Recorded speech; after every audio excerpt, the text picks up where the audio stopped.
अस्सलाम वालेकुम dear students, जैसा कि आप लोगों को पता है बेटा, this is your Munaf sir जो आपको फिजिक्स पढ़ा रहा है बेटा। आज हमारे चैप्टर का नेक्स्ट टॉपिक होने वाला है जो कि होगा about properties of charge part 2।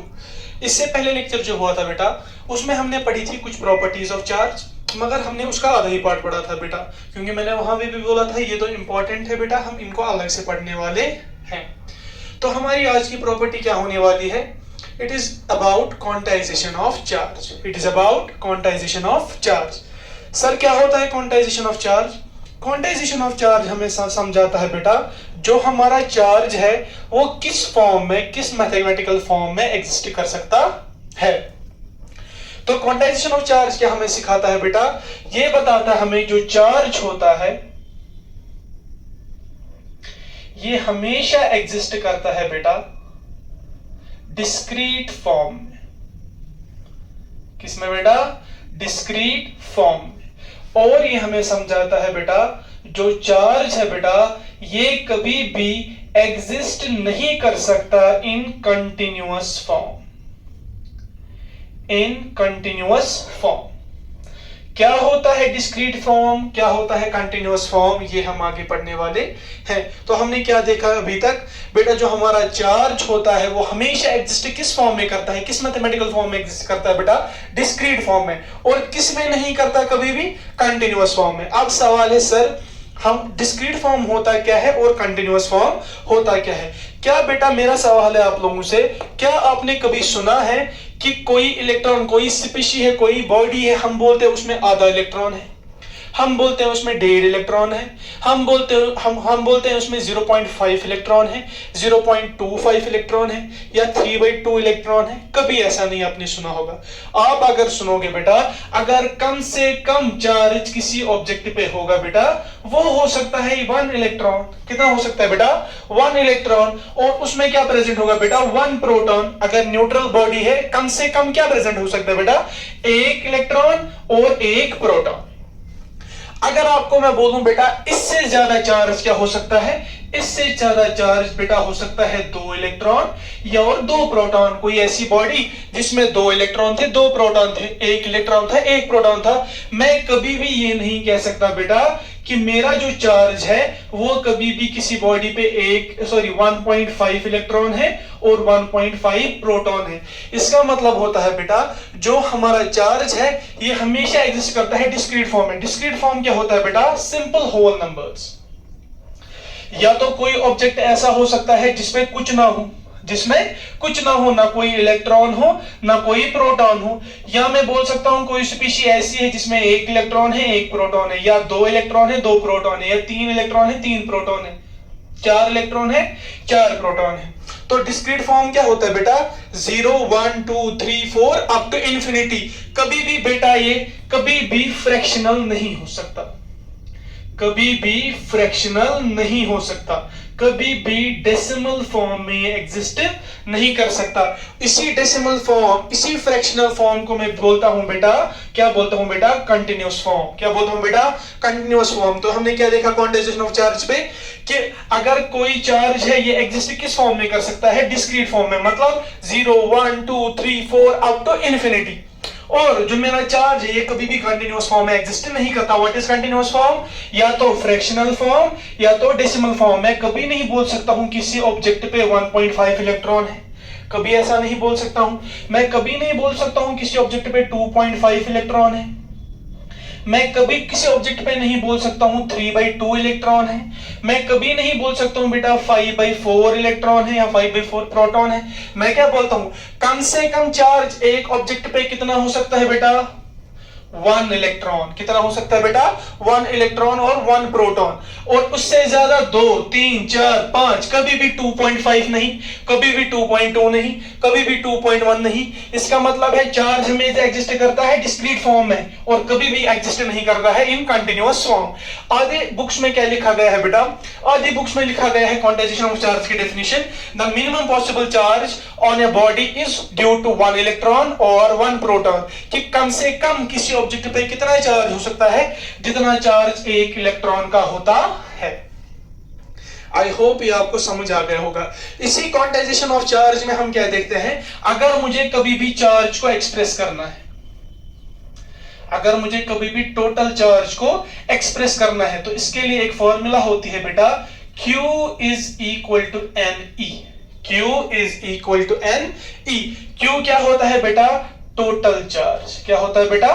Total charge, जो हमें निकालना होता है most of the times. N क्या होता है बेटा? नंबर ऑफ प्रोटॉन्स और number of electrons. Number of protons और नंबर ऑफ इलेक्ट्रॉन्स। अगर मैं नंबर ऑफ प्रोटॉन्स की बात करेगा क्वेश्चन में, तो उस टाइम यहां पे लेना होता है चार्ज ऑफ प्रोटॉन। क्या होता है बेटा?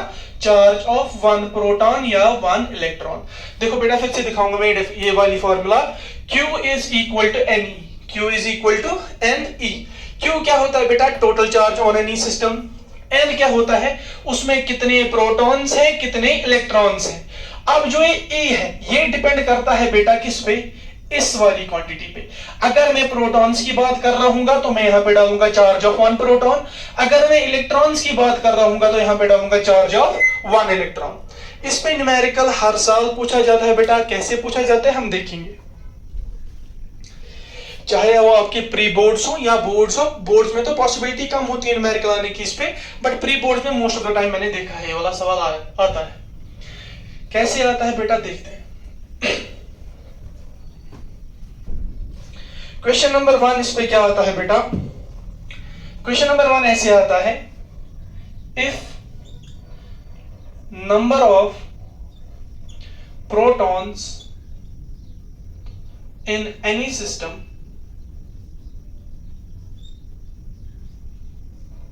Is equal to 4। इतना ही दिया होगा बेटा, जब पूछेंगे तो इतना ही दिया होगा। क्या बोलेंगे? If number of protons in any system is 4। Number of protons मुझे किसी भी सिस्टम पे बेटा पता है, तो मुझे बोलेंगे कैलकुलेट नेट चार्ज। क्या बोलेंगे बेटा? इस सिस्टम पे टोटल चार्ज कैलकुलेट करके दो। आप क्या देखोगे बेटा? आप फॉर्मूला देखोगे, Q is equal to N E. Q is equal to N E. Q मुझे चाहिए तो Q के साथ कुछ नहीं करेंगे बेटा, equal to as it is. N मुझे पता है, मैंने बोला था N क्या होता था? नंबर ऑफ प्रोटॉन्स और इलेक्ट्रॉन्स। यहां पे दिया क्या है? Number of protons. कितना है बेटा? 4। डाल दो 4। अब मैंने क्या बोला था? ये जो E है ये किस पे डिपेंड करेगा? दिया क्या है? दिया क्या है बेटा? प्रोटॉन्स। तो यहाँ पे क्या आएगा बेटा? E के बदले plus 1.6 into 10 to the power minus 19 coulomb. Minus 19 coulomb. इसके बाद बेटा क्या करेंगे? 4 को एज इट इज रखो, इंटू 1.6 को मैं क्या लिख सकता हूं बेटा? पॉइंट के बदले आता है 1, आगे डिजिट जितने होते हैं उतने 0। यहाँ पे एक ही डिजिट है 6, तो आगे क्या आएगा बेटा? एक ही 0। तो मैं इस 1.6 को क्या लिखूंगा बेटा? 16/10। 16/10 into 10 to the power minus 19 coulomb. 10 to the power minus 19 coulomb. 16 into 4 होता है बेटा 64। कितना होता है बेटा? 16 इंटू 4 होता है 64। इसके बाद ये जो मेरा 10 रेज़ पावर माइनस 19 था, इसके डिवाइड में मैं रखूंगा 10 रेज़ पावर 1 को, क्योंकि इसके ऊपर कुछ पावर नहीं, तो पावर क्या रखेंगे बेटा? 1। क्यों? चाहे मैं इसको यहां पे रखूं, चाहे मैं इसको इधर उधर रखूं, ये one and the same thing है। क्योंकि अगर प्लस माइनस होता तो कुछ होता, मगर यहाँ पे क्या है बेटा? ये मल्टीप्लिकेशन डिवीजन चल रहा है, तो मैं यहाँ पे पोजीशन मेरी मैटर नहीं करती। मैंने इस 10 को उठाया और यहाँ पे लाया। इसके बाद क्यों लाया बेटा? क्योंकि मेरी यहाँ पे एक आइडेंटिटी बन रही है, लॉ ऑफ एक्सपोनेंट बन रहा है। तो क्यू नेट किसके बराबर है बेटा? 64 इंटू, इसके बाद bases are same and there is a sign of division between them, powers are subtract, तो मैं क्या लिखूंगा? 10 to the power minus 19 और powers are subtracted, तो -1। ये बनेगा 64 into 10 raised power minus 20 coulomb. -20। कोई अगर बेटा दूसरे मेथड से करेगा, अब वो मेथड में यहाँ पे दूसरी बार नहीं दिखाऊंगा, वो इस 10 को सीधे डिवाइड करेगा यहाँ पे, तो आएगा 6.4 into 10 raised power minus 19 coulomb. I hope ये आपको क्वेश्चन आ गया होगा। इसके बाद क्या कर सकते हैं बेटा दूसरे न्यूमेरिकल में? प्रोटॉन की जगह बेटा इलेक्ट्रॉन देगा। प्रोटॉन की जगह इलेक्ट्रॉन देगा, तो क्या आप करोगे? यहाँ पे n के बदले क्या डालोगे, नंबर ऑफ इलेक्ट्रॉन्स, मतलब 4 ही वापस डालोगे। मगर यहाँ पे मैंने लिया प्लस 1.6 इंटू 10⁻⁻19 कूलम, वहां पे आप क्या लोगे बेटा, माइनस 1.6 इंटू 10⁻⁻19 कूलम। कुछ नहीं होगा बेटा, यहाँ पे 64 इंटू 10⁻⁻20 आया, वहां पे माइनस 64 इंटू 10⁻⁻20 आएगा। यहाँ पे 6.4 इंटू 10⁻⁻19 कूलम आया, वहां पे माइनस 6.4 इंटू 10⁻⁻19 कूलम आएगा आंसर। अब क्वेश्चन है सर, अगर कभी कभी मुझे मिक्सड क्वेश्चन दिए, मतलब कोई सिस्टम ऐसा दिया जिसमें प्रोटॉन्स भी गिवन, इलेक्ट्रॉन्स भी गिवन, फिर टोटल चार्ज पूछेंगे, ऐसा सवाल बेटा मैंने आप लोगों को पहले ही कराया है। किस प्रॉपर्टी में, चार्ज और एडिटिव इन नेचर, जहां पे मैंने वो सिस्टम बनाया था वो मैंने पहले ही आपको सिखाया, मगर इस फॉर्मूला से नहीं कराया, मैंने आपको जब जनरल मेथड से दिखाया। अब इस फॉर्मूला से दिखाता हूं बेटा।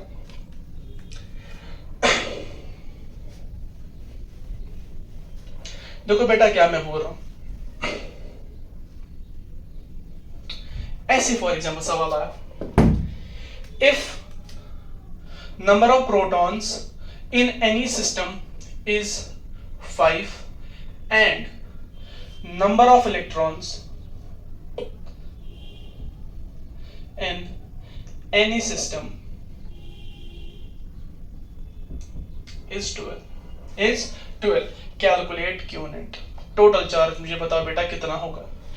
ऐसे वाले सवालों में देखो बेटा, सबसे पहले क्या करना होता है, वही वाला सेम मेथड जिसको हमने नाम रखा था बेटा electron proton dinner. Electron proton dinner, ये जो मैंने आपको मेथड दिखाया नहीं, ट्रिक है असल में, ये हमेशा याद रखना बेटा। कैलकुलेशन ऑफ नेट चार्ज में कभी गलती नहीं करोगे। देखो बेटा क्या करो, सॉल्यूशन में देखो क्या करना होता है ऐसे सवालों में। सबसे पहले बेटा टोटल प्रोटॉन्स कितने हैं, टोटल प्रोटॉन्स कितने हैं सर, टोटल प्रोटॉन कितने हैं, total proton is equal to 5, total proton is equal to 5। बताओ बेटा टोटल इलेक्ट्रॉन कितने, आप क्या बोलोगे बेटा, total electron is equal to 12, total electron is equal to 12, proton 5, electron 12। एक प्रोटॉन बेटा एक इलेक्ट्रॉन को खाता है, यही हमने देखा था, कंटिन्यूअसली यही देख रहे हैं। क्या देख रहे हैं बेटा, एक प्रोटॉन एक इलेक्ट्रॉन को खाता है। अगर एक प्रोटॉन एक इलेक्ट्रॉन को खाएगा तो 5 प्रोटॉन कितने इलेक्ट्रॉन को खाएंगे, 5 इलेक्ट्रॉन को खाएंगे। देखो 5 प्रोटॉन ने किसको खाया, 5 इलेक्ट्रॉन को, मतलब कोई भी प्रोटॉन अब बचेगा नहीं, क्योंकि 5 ही प्रोटॉन थे। 5 प्रोटॉन ने खुद को किसके साथ मार डाला बेटा, 5 इलेक्ट्रॉन्स के साथ। अब देखो टोटल इलेक्ट्रॉन्स कितने थे बेटा, 12 इलेक्ट्रॉन्स थे। अगर टोटल थे बेटा 12 इलेक्ट्रॉन्स, 5 प्रोटॉन के साथ मर गए तो बचे कितने बेटा, 7 इलेक्ट्रॉन्स। कितने बच गए बेटा, 7 इलेक्ट्रॉन्स। तो इस सिस्टम पे, इस क्वेश्चन के सिस्टम पे जो टोटल चार्ज आएगा वो किसकी वजह से आएगा बेटा, इन 7 इलेक्ट्रॉन से। तो मैं क्या बोलूंगा बेटा, Q is equal to NE, Q is equal to NE। Q मुझे चाहिए, N कितना है बेटा, 7 इंटू, अब इस E के बदले क्या डालूंगा मैं बेटा, कौन सी चीजें हमें बच गई, इलेक्ट्रॉन। तो मैं यहां पे डालूंगा माइनस 1.6 इंटू 10⁻⁻19 कूलम। अगर यहाँ पे बेटा प्रोटॉन्स होते तो मैं प्लस डालता, मगर है क्या बेटा इलेक्ट्रॉन्स, तो मैं क्या डालूंगा बेटा, माइनस 1.6 इंटू 10⁻⁻19 कूलम। इसके बाद बेटा ये सॉल्व करना, गेट योर आंसर। ऐसे सवाल जब भी आएंगे क्या करोगे बेटा, पहले देखोगे कितने प्रोटॉन्स, फिर क्या देखोगे बेटा कितने इलेक्ट्रॉन्स, फिर कौन सा मेथड लगाओगे, इलेक्ट्रॉन प्रोटॉन डिनर, एक को खाएगा, 5 को खाएंगे। इसके बाद देखेंगे किसकी मेजॉरिटी आएगी, यहाँ पे इलेक्ट्रॉन की मेजॉरिटी। तो इसके बाद Q is equal to NE, Q चाहिए, N 7 बचे, E किसके बेसिस पे डालोगे, जो हमारे पास स्पीशी होगी। हमारे पास कौन सी स्पीशी है बेटा, इलेक्ट्रॉन से, तो minus 1.6 into 10⁻⁻19 coulomb. I hope ये आपको अच्छे से समझ आ गया होगा बेटा। इस पे ऐसा ही सवाल पूछा जाता है, जब कभी भी पूछेंगे Q is equal to NE पे ऐसा ही सवाल पूछा जाता है। या क्या करते हैं बेटा, देखो Q is equal to NE, 3 variables हैं बेटा, तीनों में से कोई भी 2 देके होंगे, एक निकालना होगा। पहली पॉसिबिलिटी क्या है, ये 2 देके होंगे, ये निकालना होगा, ये और ये देके होगा, ये निकालना होगा, ये और ये देके होगा, ये निकालना होगा। It's all about mathematics. जो असल में कॉन्सेप्ट था वो बेटा यहाँ पे था, that is electron proton dinner. ये इलेक्ट्रॉन प्रोटॉन डिनर आपकी मैथमेटिक्स को, आपके क्यू नेट निकालने के अप्रोच को बहुत आसान कर देते हैं बेटा। इसके बाद हमारी लास्ट की प्रॉपर्टी, जिसको हम कहते हैं बेटा कूलम्स लॉ, जिसको हम कहते हैं बेटा Coulomb's law. Coulomb's law, Coulomb's law, Coulomb's law क्या, सबसे पहले पता होनी चाहिए बेटा कूलम्स लॉ क्या करता है। कूलम्स लॉ हमें बताता है बेटा, अगर मैं कभी भी 2 पॉइंट चार्ज को लेता हूं, अगर मैं कभी भी 2 पॉइंट चार्ज को, हमें पता है चार्जेस एक दूसरे पे क्या करते हैं, एक्सर्ट बेटा एक फोर्स, जिसको मैंने नाम दिया था वहां पे इलेक्ट्रोस्टैटिक फोर्स। हमें पता है ये एक दूसरे पे क्या लगाएंगे बेटा, फोर्स, ये एक दूसरे पे क्या लगाएंगे बेटा, फोर्स। अब उस फोर्स को निकालने के लिए इसने एक लॉ तैयार किया, उस फोर्स को निकालने के लिए हमने क्या मिला बेटा, कूलम्स लॉ। हम इन दोनों के बीच में कितना फोर्स एक्सर्ट हो रहा है ये तो पता है, फोर्स लगेगा, कितना फोर्स लगेगा वो हम बेटा किससे निकालते हैं बेटा, कूलम्स लॉ से। कैसे निकालते हैं, let us see. For example मेरे पास 2 प्लस चार्जेड या पॉजिटिवली चार्जेड पॉइंट चार्जेस हैं। मेन सवाल इसमें है पॉइंट चार्ज क्या होता है, ये इसके बाद पढ़ेंगे बेटा पॉइंट चार्ज होता है तो क्या होता है। फिलहाल आप ये समझो, मेरे पास 2 पॉइंट चार्जेस हैं, मेरे पास 2 पॉइंट चार्ज है, दोनों मैंने रखे पॉजिटिव पॉजिटिव, आप पॉजिटिव नेगेटिव भी रख सकते हो, मैंने खाली क्या रखा बेटा, पॉजिटिव पॉजिटिव। अब मुझे पता है लाइक चार्ज क्या करते हैं बेटा, एक दूसरे को रिपेल करते हैं। क्या करते हैं बेटा, मतलब ये इसको बोलेगा तुम मुझसे दूर जाओ, ये इसको बोलेगा तुम मुझसे दूर जाओ। अब क्या बोलता है ये कूलम्स लॉ, ये बोलता है बेटा इसको Q1 नाम रखो, इसको Q2 नाम रखो, इनको मैंने एक दूसरे से बेटा r डिस्टेंस की दूरी पे रखा है। मैंने 2 चार्जेस को लिया बेटा, कितनी डिस्टेंस पे रखा है, मैंने r डिस्टेंस पे रखा है। तो क्या बोलता है कूलम्स लॉ, कूलम्स लॉ बोलता है जो इन दोनों के बीच में बेटा फोर्स लगेगा, जो इन दोनों के बीच में बेटा फोर्स लगेगा वो डायरेक्टली प्रोपोर्शनल होगा बेटा magnitude of Q1 into Q2, Q1 into Q2। इन दोनों चार्जेस का जो प्रोडक्ट होगा बेटा उसका मैग्नीट्यूड, उसका मैग्नीट्यूड। मैग्नीट्यूड क्यों लेता हूं बेटा, मैग्नीट्यूड इसलिए लेता हूं बेटा क्योंकि मुझे लास्ट में चाहिए होती है एक पॉजिटिव वैल्यू। सबसे पहले मुझे बताओ बेटा मैग्नीट्यूड लेने से क्या होता है।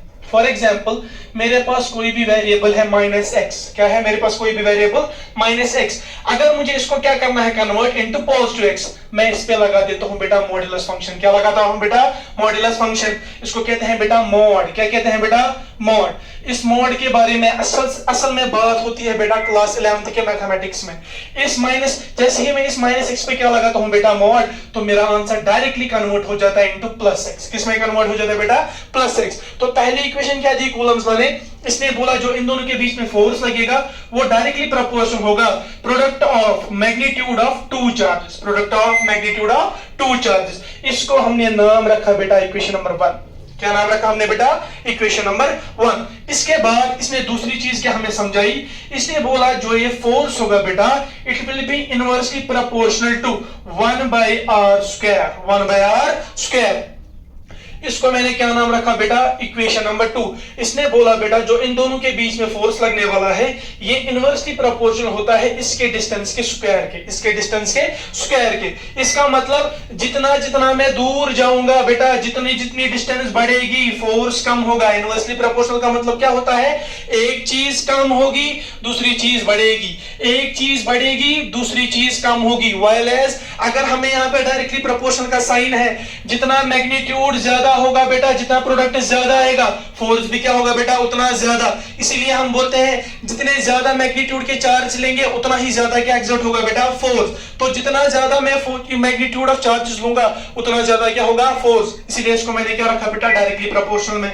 अब देखो बेटा लेफ्ट हैंड साइड जब भी सेम होते हैं तो राइट हैंड साइड भी क्या होते हैं बेटा, सेम। मगर वो होता है हमारे मैथमेटिक्स में। यहाँ पे हमारे क्या इक्वेशन बनता है, इसके बाद हम बोलते हैं बेटा कंबाइनिंग 1 and 2, कंबाइनिंग 1 and 2। जो अभी हम बोल रहे थे कि लेफ्ट हैंड साइड सेम होगा तो राइट हैंड साइड भी सेम होगा, वो फिजिक्स में भी एप्लीकेबल है। मगर तब जब जाके यहाँ पे इक्वलिटी की साइन आएगी बेटा, अभी इक्वलिटी की साइन नहीं है। इक्वलिटी की साइन लाने के लिए पहले मैं इनको क्या करूंगा बेटा, कंबाइन करने वाला हूँ। कंबाइनिंग 1 and 2, जब भी आपको कंबाइन करना होगा बेटा आपके लिए एक ट्रिक है कि जो चीज 2 बार आ रही है उसको एक ही बार लिखो। पहले लेफ्ट हैंड साइड से आ जाओ, फोर्स कितनी बार आ रहा है बेटा, 2 बार, लिखो बेटा 1 बार। इस साइन को कहते हैं प्रोपोर्शनैलिटी साइन। प्रोपोर्शनैलिटी साइन कितनी बार आ रही है बेटा? 2 बार। लिखो एक बार। देखो बेटा न्यूमरेटर में क्या आ रहा है बेटा? Magnitude of Q1 into Q2, और कोई चीज बेटा न्यूमरेटर में नहीं आ रही है। न्यूमरेटर में आ रहा है 1 इंटू Q1 इंटू Q2 क्या हुआ बेटा? Q1 into Q2। और डिनोमिनेटर में क्या आ रहा है बेटा? R square. यहाँ पे डिनोमिनेटर में कुछ नहीं तो मैं 1 रखूंगा, R स्क्वायर इंटू 1 क्या हो गया बेटा? R square. मगर अभी भी ये मेरे पास बेटा रिलेशन ही है, अभी ये मेरे पास इक्वेशन नहीं बनी। अब क्या होता है बेटा, हम आप लोगों ने पढ़ा होगा, जब कभी भी प्रोपोर्शनैलिटी साइन को हटाना होता है और इक्वलिटी साइन को लाना होता है तो हमें यूज करना होता है एक प्रोपोर्शनैलिटी कांस्टेंट। क्या यूज करना होता है बेटा? Proportionality constant. तो हम क्या करेंगे बेटा? प्रोपोर्शनैलिटी साइन को हटाएंगे, इक्वलिटी की साइन लाएंगे, मगर कब होगा? जब मैं एक कांस्टेंट को यूज करूंगा जिसको कहते हैं प्रोपोर्शनैलिटी कांस्टेंट। यहाँ पे जो प्रोपोर्शनैलिटी कांस्टेंट होता है उसको कहता हूं मैं के। क्या कहता हूं बेटा? के। अब क्या बाकी रहेगा? Same magnitude of Q1 into Q2 upon R square, upon R square. अब ये बेटा मेरे पास फॉर्मूला बन गई। क्या बन गई formula? F is equal to K Q1 बेटा, F is equal to K Q1 Q2 by R square. अब इस K को क्या बोलते हैं बेटा? इसको कहते हैं प्रोपोर्शनैलिटी कांस्टेंट। क्या कहते हैं बेटा? Proportionality constant. इस K की अपनी वैल्यू होती है 1/4 पाई एप्सिलॉन नॉट। क्या बोलते हैं बेटा? 1/4 पाई एप्सिलॉन नॉट। इसको क्या कहते हैं बेटा? Epsilon not. क्या कहते हैं बेटा? 1/4 pi epsilon not. And what is epsilon not here? Epsilon not का एक अलग नाम होता है जिसको हम कहते हैं बेटा परमिटिविटी ऑफ फ्री स्पेस। क्या कहते हैं बेटा? Permittivity of free space. क्या नाम देते हैं बेटा? Permittivity of free space. और इस K का एक अप्रोक्सीमेटली न्यूमेरिकल वैल्यू होता है बेटा, K is equal to 9 into 10 raised power 9। क्या होता है बेटा? 9 into 10 raised power 9। I hope ये आपको बेटा अच्छे से समझ आ गया होगा। अब कभी कभी सर यहाँ पे यूनिट क्या आएगा? इस K का यूनिट होता है तो क्या होता है बेटा? हम यहाँ पे K का यूनिट कैलकुलेट करेंगे। F is equal to, क्या थी बेटा formula? F is equal to K Q1 Q2 by R square। F is equal to K Q1 Q2 by R square। रखो बेटा यहाँ पे 1 करो, क्रॉस मल्टीप्लाई, क्या बनेगा? K Q1 Q2 इंटू 1 क्या हुआ बेटा वापस? K Q1 into Q2 is equal to F into R square FR square. क्या बना बेटा? FR square. अब मुझे K चाहिए तो K को एलिमिनेट करो, FR स्क्वायर डिवाइड में जाएगा Q1 इंटू Q2। डालो बेटा सबका यूनिट। फोर्स का क्या होता है बेटा? न्यूटन। क्या होता है बेटा? न्यूटन। और ये रेडियस क्या है? लेंथ। लेंथ का यूनिट क्या होता है बेटा? ऐसे यूनिट मीटर, मगर ये लेंथ का स्क्वायर है तो मीटर का स्क्वायर। इसके बाद एक चार्ज का क्या होता है बेटा? Unit coulomb. Coulomb into coulomb क्या बनेगा बेटा? Coulomb square. तो यहाँ पे K का यूनिट क्या बनेगा? 9 to 10 raised power 9 Newton metre square per coulomb square. Newton metre square per coulomb square. Sir ये कहीं देखा देखा लग रहा है बेटा, 9th के ग्रेविटेशन में आपने पढ़ा था F is equal to G m1m2 by R square. F is equal to G m1m2 by R square. यहाँ पे सेम होता है, बस क्या G के बदले K, m1m2 के बदले Q1 Q2, और स्क्वायर तो एज इट इज ही रहता है। ये था आपका बेटा कूलम्स लॉ। अगर कभी भी मुझे 2 पॉइंट चार्ज के बीच में क्या निकालना होता है बेटा? Magnitude of force. हम किस फॉर्मूला से निकाल सकते हैं? F is equal to K Q1 Q2 by R square. मगर यहाँ पे जो प्रोडक्ट ऑफ चार्ज होता है इन पे क्या लगाना होता है बेटा? मॉड। क्या लगाना होता है बेटा? मॉड। सर आप अभी तक बोल रहे थे, आप कब से बोल रहे हो point charge, point charge, point charge. What is point charge? What is point charge? मैंने बहुत सारे बच्चों से ये सवाल पूछा है ऑफलाइन बैचेस में। बहुत सारे बच्चों ने मुझे बोला सर स्मॉल चार्ज का मतलब क्या होता है बेटा? Point charge. That is not true. कभी ये नहीं समझना कि बेटा small charge is called as point charge. नहीं, हमारे जो बिल्डिंग्स, बड़ी बड़ी बिल्डिंग्स भी होती हैं बेटा, ये भी पॉइंट चार्ज कहला सकते हैं। अगर बिल्डिंग्स के जितने मैं चार्ज लूं उनको भी मैं क्या कह सकता हूं बेटा? Point charge. कब कह सकता हूं? यही हम पढ़ने वाले हैं। तो हमारा नेक्स्ट टॉपिक है बेटा व्हाट आर पॉइंट चार्ज। क्या है बेटा? What are point charge.